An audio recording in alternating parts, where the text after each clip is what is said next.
Assalamualaikum warahmatullahi wabarakatuh. Bagaimana kabarnya anak-anak ustazah? Tetap semangat ya belajarnya. Hari ini kita kembali melanjutkan pelajaran minggu kemarin. Oke, kita mulai saja pelajaran kita dengan bersama-sama membacakan basmalah. Bismillahirrahmanirrahim.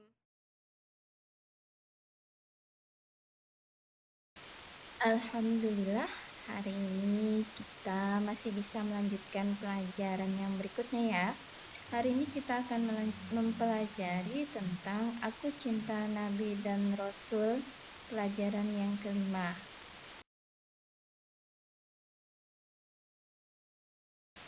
Bagian A, kisah keteladanan Nabi Ayyub alaihi salam.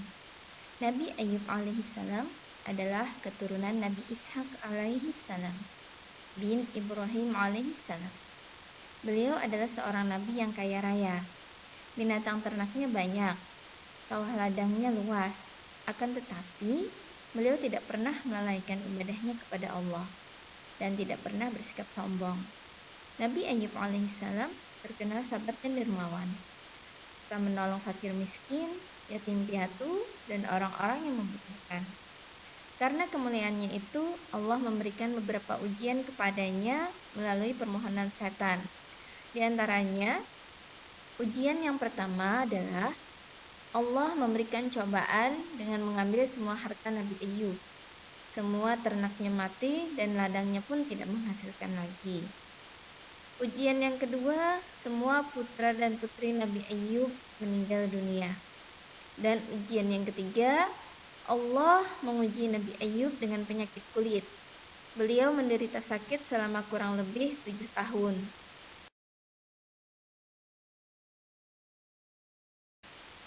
Semua ujian yang dialami oleh Nabi Ayyub tidak mampu menjadikan keimanannya goyah. Dengan kondisi Nabi Ayyub yang jatuh miskin serta memiliki penyakit, semua orang bahkan keluarga beliau pun menjauhinya, terkecuali istrinya Rahmah. Nabi Ayyub menjalani semua ujiannya dengan tabah, sabar, dan ikhlas. Meskipun ujian tersebut sedang silih berganti, tetapi hal tersebut tidak membuat dirinya lupa beribadah dan memuji Allah. Kemudian Nabi Ayyub berdoa kepada Allah agar penyakitnya tersebut cepat sembuh.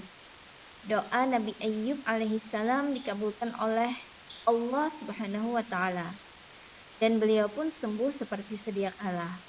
Kekayaannya kembali seperti dulu lagi.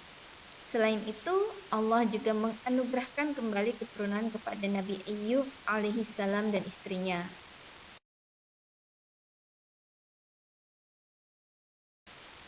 Keteladanan yang bisa kita contoh dari kisah Nabi Ayyub alaihissalam adalah yang pertama, tidak pernah mengeluh ketika mengalami sakit parah. Yang kedua, tetap tabah dan sabar atas ujian yang diberikan oleh Allah Subhanahu wa Ta'ala. Ketiga, tidak berburuk sangka kepada Allah Subhanahu wa Ta'ala. Keempat, tetap melaksanakan ibadah kepada Allah Subhanahu wa Ta'ala. Dan yang terakhir, berkeyakinan bahwa semua itu milik Allah dan akan kembali kepadanya.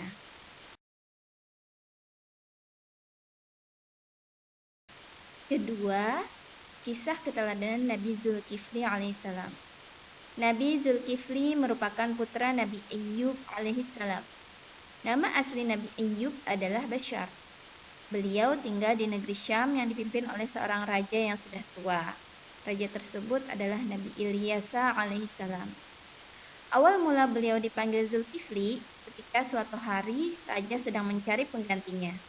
Sang raja mengumpulkan rakyatnya dan berkata, "Siapakah di antara kalian yang sanggup berlaku sabar jika siang hari berpuasa dan jika malam hari beribadah, maka aku akan mengangkat dia menjadi raja."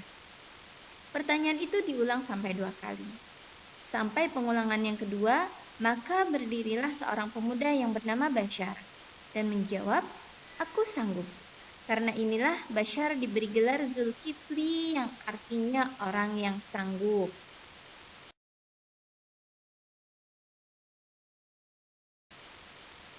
Setelah Nabi Zulkifli diangkat menjadi raja, beliau mengatur waktunya dengan tertib. Sebagian waktunya untuk mengurus kerajaan, melayani umat, dan sebagian lagi untuk tidur. Siang harinya untuk berpuasa dan malam harinya untuk beribadah. Pada suatu masa, terjadilah peperangan di negeri itu dengan orang-orang yang durhaka kepada Allah. Kemudian raja memerintahkan agar seluruh rakyatnya maju berperang. Tetapi mereka membangkang. Mereka akan ikut berperang sampai ada jaminan dari Allah bahwa mereka akan tetap hidup dan selamat. Mendengar jawaban rakyatnya tersebut, Nabi Zulkifli tidak serta-merta marah. Beliau tetap bersabar dan berdoa kepada Allah. Dan doa Nabi Zulkifli pun dikabulkan oleh Allah. Nah, keteladanan yang bisa kita contoh dari kisah Nabi Zulkifli ini adalah, yang pertama, Nabi Zulkifli tetap sabar dalam menghadapi umat. Yang kedua, disiplin ketika melaksanakan tugas. Ketiga, pandai membagi waktu. Dan yang keempat, amanah dalam menjalankan tugas.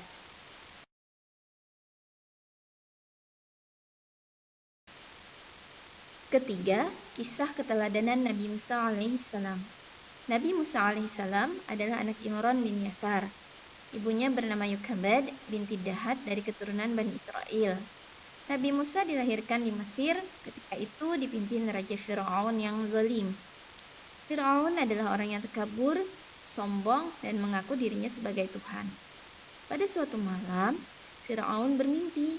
Dalam mimpinya, ia melihat negeri Mesir hangus terbakar. Semua rakyatnya mati, kecuali keturunan atau golongan Bani Israel yang masih hidup. Setelah bangun, ia segera memerintahkan para ahli nujum mencari tahu arti mimpi tersebut. Para ahli nujum kemudian memberitahukan bahwa akan datang seorang laki-laki dari Bani Israel yang akan menjatuhkannya. Mendengar hal tersebut, Raja Fir'aun segera memerintahkan bala tentaranya untuk membunuh bayi laki-laki yang baru lahir. Mendengar hal itu, ibu Nabi Musa merasa takut jika melahirkan nanti bayinya akan dibunuh. Setelah Yukabad melahirkan bayi yang diberi nama Musa, Allah mengilhamkan agar bayi tersebut dihanyutkan ke sungai Nil.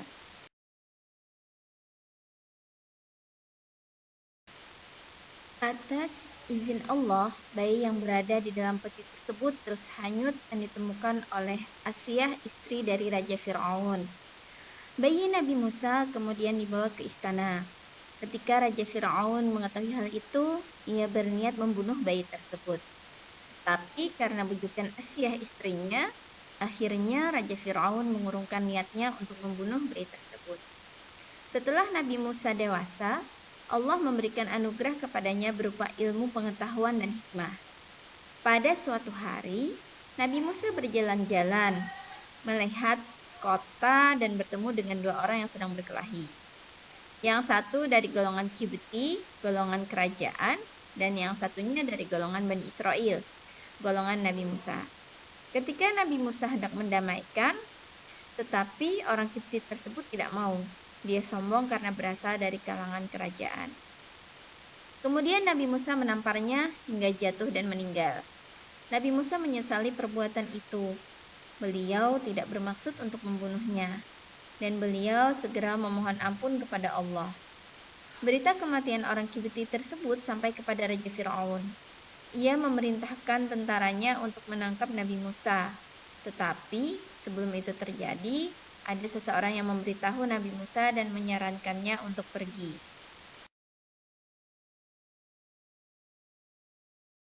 Nabi Musa pergi sejauh-jauhnya dari Mesir. Hingga akhirnya beliau bertemu dengan dua orang gadis yang memerlukan pertolongan. Nabi Musa kemudian menolong kedua gadis tersebut dan keduanya menawarkan agar Nabi Musa singgah ke rumah orang tua mereka, yang tak lain adalah Nabi Syuaib. Dan akhirnya Nabi Syuaib menjadikan Nabi Musa sebagai menantunya. Setelah lama meninggalkan Mesir, Nabi Musa kembali ke Mesir untuk mengajak Raja Fir'aun kembali ke jalan yang benar. Tetapi Raja Fir'aun marah dan memerintahkan para tukang sihir untuk melawan Nabi Musa. Pertarungan pun dimulai. Para tukang sihir melemparkan tongkatnya yang dapat berubah menjadi ular berbisa dan menyerang Nabi Musa. Kemudian Allah memerintahkan kepada Nabi Musa untuk melemparkan tongkatnya. Setelah dilemparkan, tongkat tersebut berubah menjadi seekor ular yang besar dan memakan ular-ular tukang sihir tadi. Melihat itu, Mereka menyadari bahwa Nabi Musa memang benar dan mereka pun akhirnya beriman.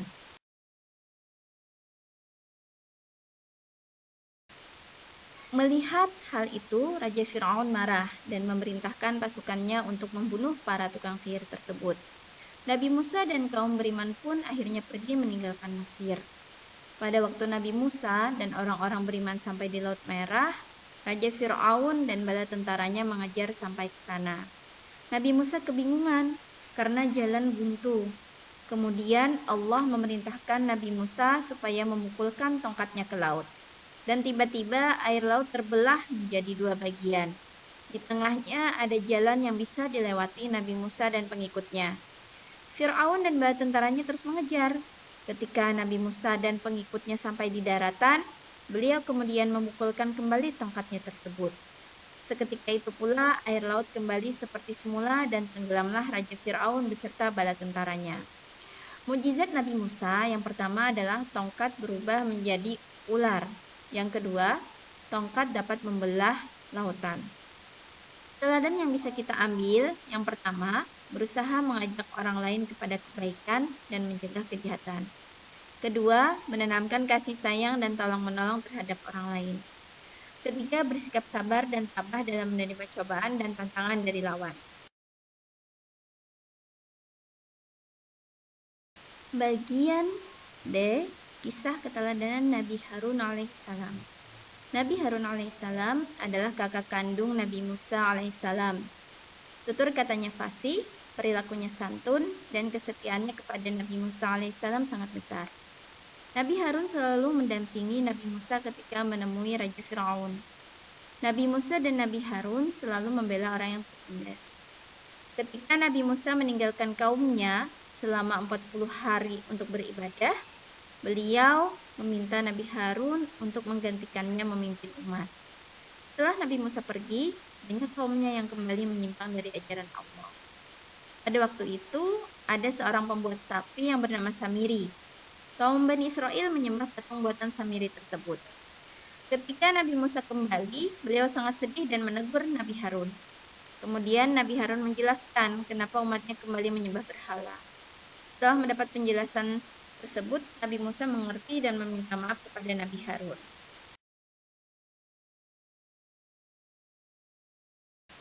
Nabi Musa dan Nabi Harun berjuang bersama mengembalikan umatnya ke jalan yang benar.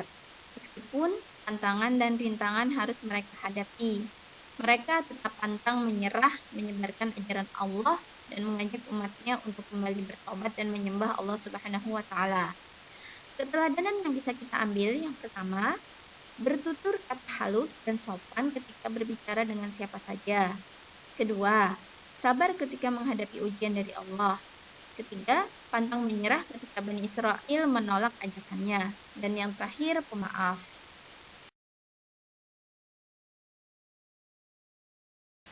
Bagian E, kisah keteladanan Nabi Muhammad SAW. Nabi Muhammad SAW adalah nabi terakhir dari 25 nabi dan rasul, dan tidak ada lagi nabi dan rasul sesudahnya. Nabi Muhammad SAW lahir di kota Makkah pada hari Senin, tanggal 12 Rabiul Awal tahun Gajah atau bertepatan dengan tanggal 20 April 571 Masehi. Ayahnya bernama Abdullah bin Abdul Muttalib, sedangkan ibunya bernama Aminah binti Wahab, dari kalangan suku Quraisy yang terpandang mulia di masa itu. Nabi Muhammad lahir sudah dalam keadaan yatim. Ayahnya wafat ketika Nabi Muhammad masih dalam kandungan ibunya kira-kira usia 2 bulan. Nama Muhammad diberikan oleh kakeknya Abdul Muttalib. Nama itu terasa asing didengar oleh masyarakat Arab pada waktu itu. Hingga kakeknya menjelaskan dengan mengatakan, "Kuinginkan dia menjadi orang terpuji bagi Tuhan dan bagi makhluknya."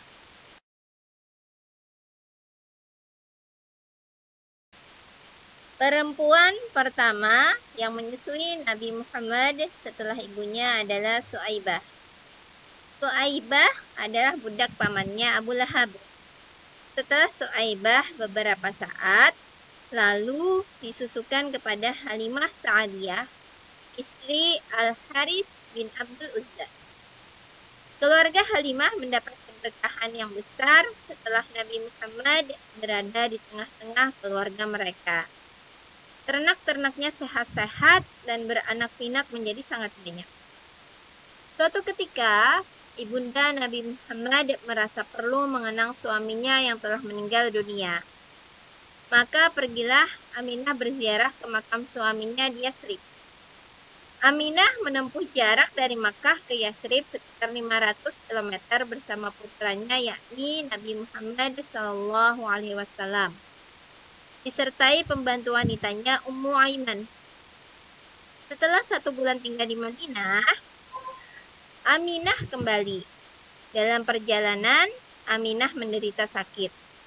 Penyakitnya semakin parah hingga singgah di Abwa, sebuah kota antara Makkah dan Madinah. Di Abwa inilah ibunda Rasulullah meninggal dunia dan dimakamkan di sana. Nabi Muhammad pun menjadi yatim piatu di usia 6 tahun.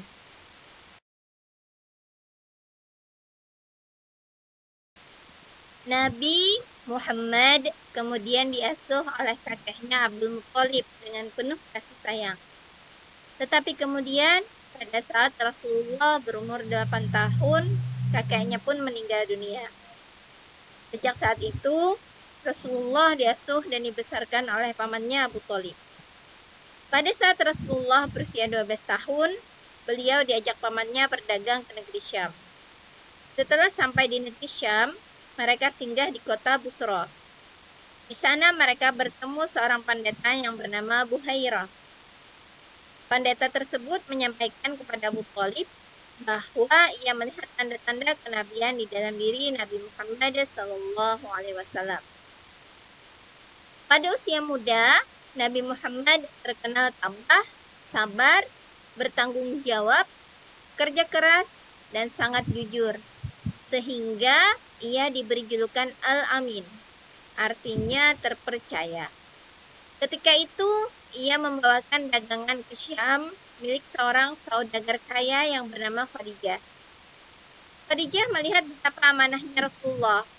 Hal tersebut membuat Khadijah meminta kepada rekannya untuk membukakan jalan agar Rasulullah mau menikah dengannya.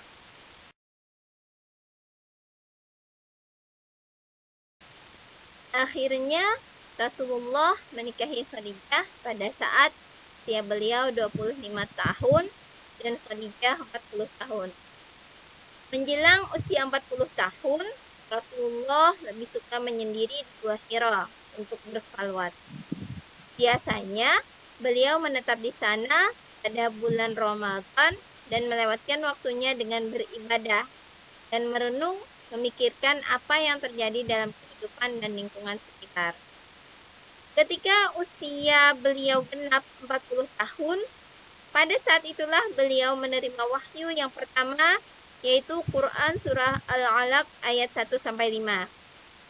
Peristiwa itu terjadi di Gua Hira pada malam bulan Ramadan tahun 610 Masehi. Dalam menyiarkan agama Islam, Nabi Muhammad SAW tidak pernah takut sekalipun berhadapan dengan berbagai rintangan. Dakwahnya sering dihadang bahkan diancam akan dibunuh.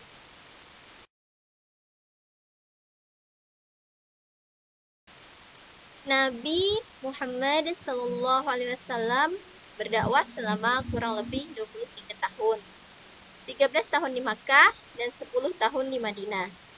Nabi Muhammad terkenal sebagai orang yang jujur dan pemaaf, juga peduli dan mencintai anak yatim.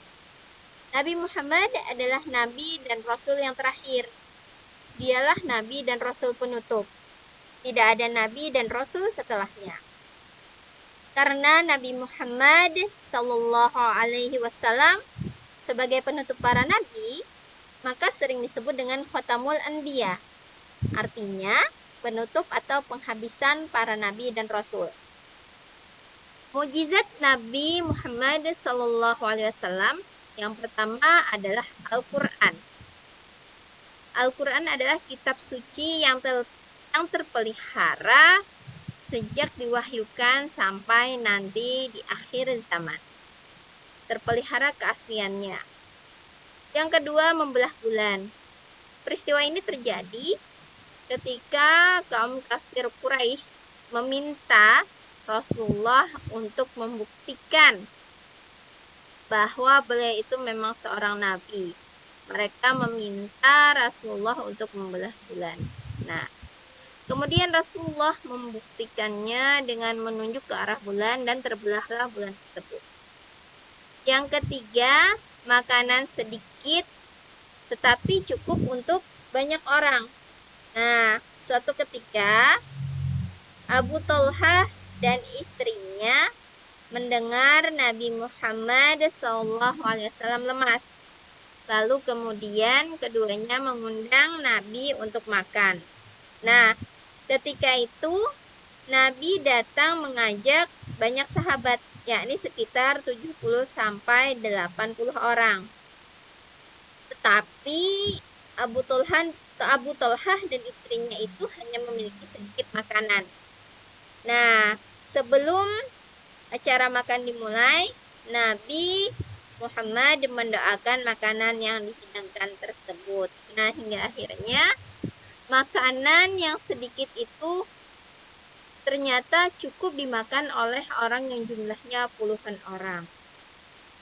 Yang keempat, mukjizat Nabi itu adalah peristiwa Isra dan Mi'raj. Dan masih banyak lagi ya mukjizat yang dimiliki oleh Nabi Muhammad SAW.